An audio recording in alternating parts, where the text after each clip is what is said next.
Bueno, buenas tardes. Pablo Dreus es el que habla y hablar un poco de la recepción histórica de Nietzsche en el Río de la Plata y en concreto en una de las orillas del Río de la Plata, que es el Uruguay. Eh, Nietzsche en Uruguay es leído a fines del siglo XIX en un contexto prácticamente de cambio de siglo, por supuesto por las fechas, estamos hablando del 900, y además en un contexto también de recepción de intelectuales que se autodenominaban extravagantes y que eran intelectuales antiacadémicos. Ese es el marco de recepción de la obra de Nietzsche en Uruguay, y el punto clave, digamos, de esa recepción es sobre todo que es leído a partir de una influencia francesa muy importante. Francesa me refiero a que Nietzsche era confundido también con autores franceses. De hecho, los primeros libros que llegan a Uruguay son los de Mercure de France, las traducciones de Henry Albert, y además de las traducciones de Albert de Mercure de France, empiezan a llegar poco a poco las traducciones de la España moderna, las primeras traducciones en español sobre Nietzsche, la primera que se hace en 1900 de Así habló Zaratustra, y también algunas traducciones italianas.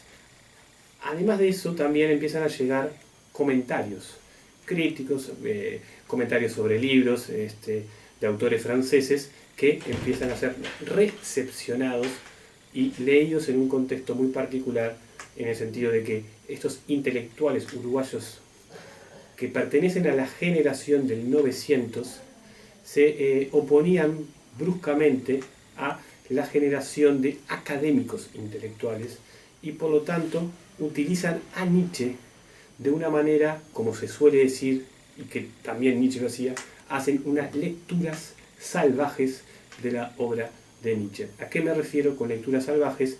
Que no respetaban prácticamente su obra y lo leían con un propósito claro, que era contribuir a los problemas que ellos estaban, los problemas del momento, que eran los problemas de ese cambio de fin de siglo, marcado sobre todo por un cambio de costumbres, de valores, problemas morales, también artísticos, literarios. Y bien, en ese contexto y en ese marco es recepcionado por primera vez la obra de Nietzsche en Uruguay del 900. Posteriormente en este marco del 900, que comienza en 1890, a través de estas traducciones, revistas también que empiezan a ser recepcionadas la obra de Nietzsche en Uruguay, aparecen algunos lectores un poquito más serios acerca de la obra de Nietzsche, un poquito más serios, donde ya no le dedican solamente pequeños comentarios al margen, sino que en libros importantes de su obra, Nietzsche es un pensador que influye en su producción del pensamiento. Y me refiero concretamente a tres autores uruguayos. Uno de ellos es José Enrique Rodó, que escribió un libro muy importante que influyó no solamente en el Uruguay del 900, sino en toda Latinoamérica, que es el Ariel. Ariel es un libro que marca un punto de inflexión, no solo en Uruguay, sino, como dije, en Latinoamérica, a nivel de la identidad cultural latinoamericana, que en ese momento era uno de los temas de discusión. ¿En qué medida participa Nietzsche en esa identidad cultural? Bueno, de forma muy ambigua, de forma muy contradictoria.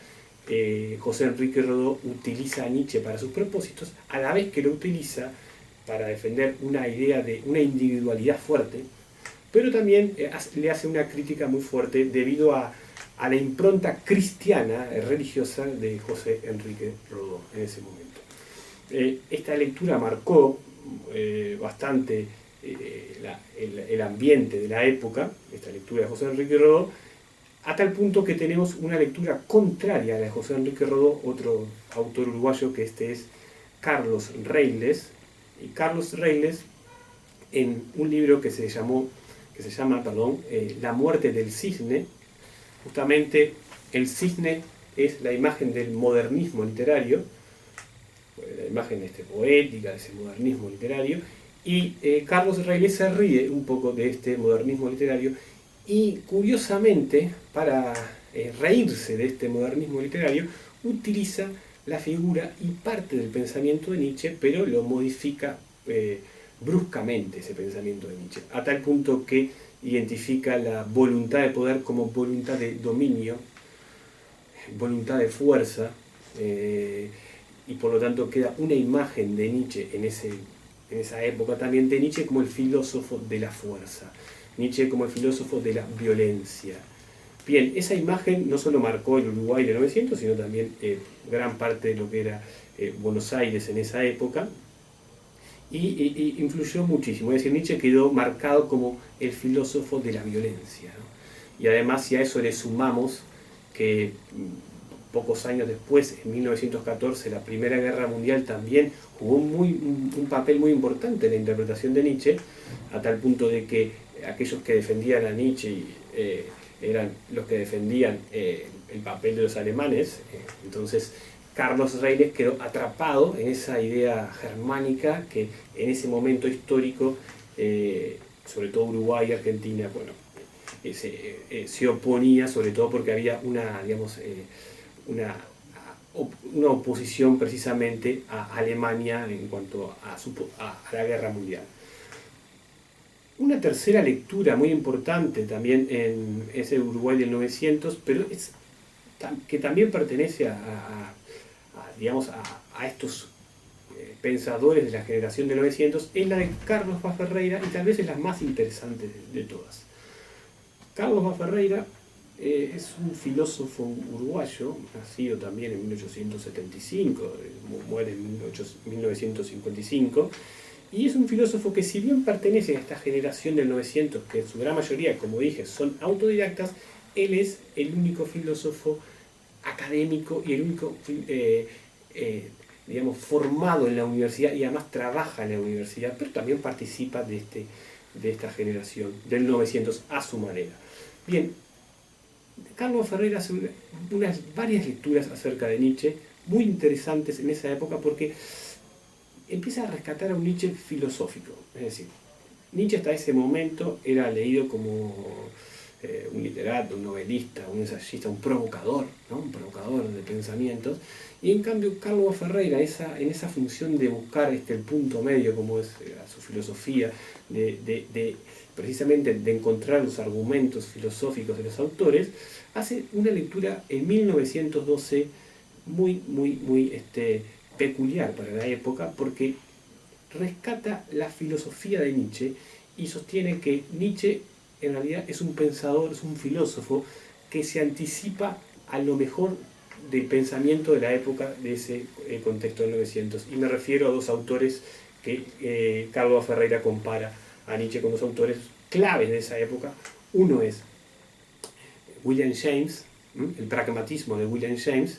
Carlos Ferreira sostiene que todo lo que escribió William James acerca del pragmatismo, acerca de la noción de conciencia, en un libro de psicología, todo ese escrito, esa producción de William James se encuentra anticipado en pocos aforismos de Nietzsche. Entonces, Vaz Ferreira ve que los aforismos de Nietzsche son como diamantes en bruto, que ahí hay filosofía que se tiene que pulir, y que eso es lo mejor de la filosofía de Nietzsche. Además, también lo compara con Henri Bergson. ¿Qué tipo de lectura filosófica hace? Bueno, la clave para interpretar la obra de Ferreira sobre Nietzsche está en un libro de él, en el título de un libro de él. El título de un libro de él es Fermentario. Para Carlos Ferreira, Nietzsche es un pensador fermentario. ¿En qué sentido? Bueno, fermentario en el sentido que no es un filósofo que no dé ideas o doctrinas hechas. Lo fermentario es precisamente aquello que está preelaborado.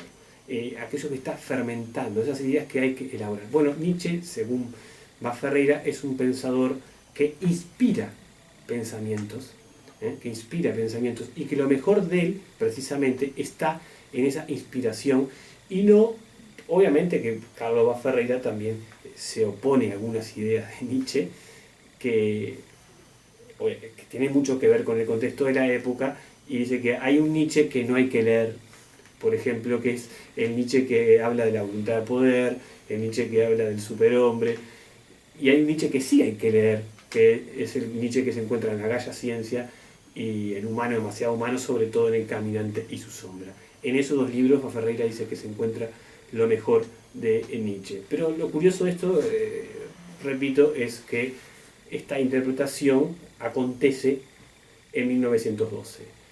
Una interpretación filosófica. Digo curioso porque todos sabemos que la lectura filosófica, propiamente filosófica de Nietzsche, siempre se le atribuye, con razón, a Heidegger. Es decir, después de Heidegger sí hay Nietzsche.